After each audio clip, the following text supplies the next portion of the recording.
Hi guys, I'm Sarah. I am the owner of the ZN6 Toyota 86. You may have seen it in the background of some of the other Shift County videos.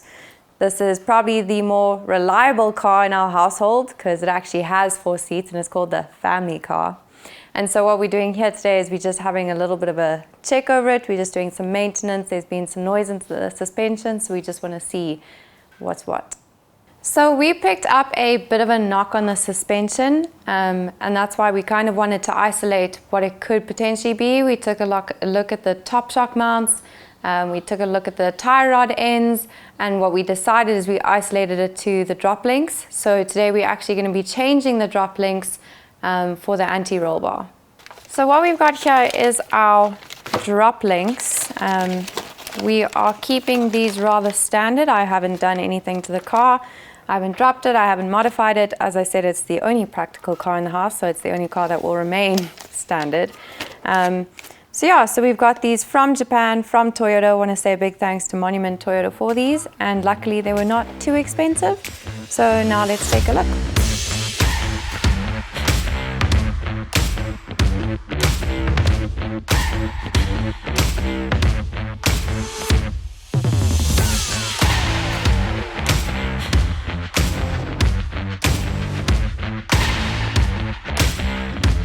Okay, so let's take a look at what drop links are and what they do.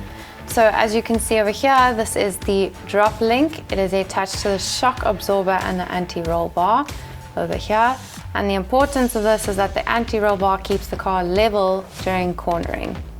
Okay, so because this is a ball joint, we're having to hold it in place. So as you can see, we're using a 6 Allen key just to loosen the nut.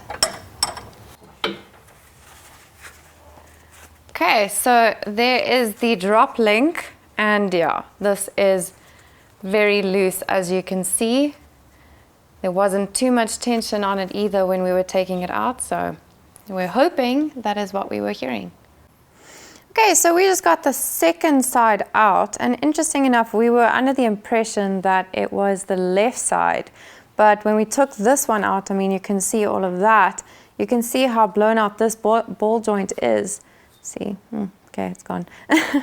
But yeah, so maybe we're hoping that we actually found the culprit and that fixing this one will do the trick.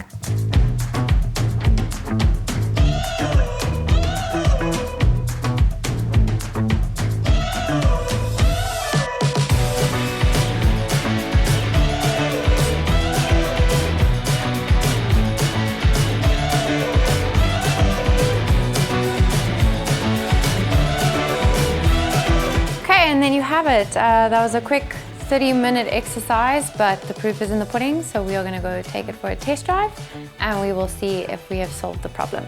So we are busy taking it for a test drive, and it feels a little bit better, but it doesn't feel like we've found the problem. So the knock is definitely gone, so that's a good sign. But that loose feeling, that's still there, and it happens a little bit when we're braking, so we are going to have to investigate what that could be.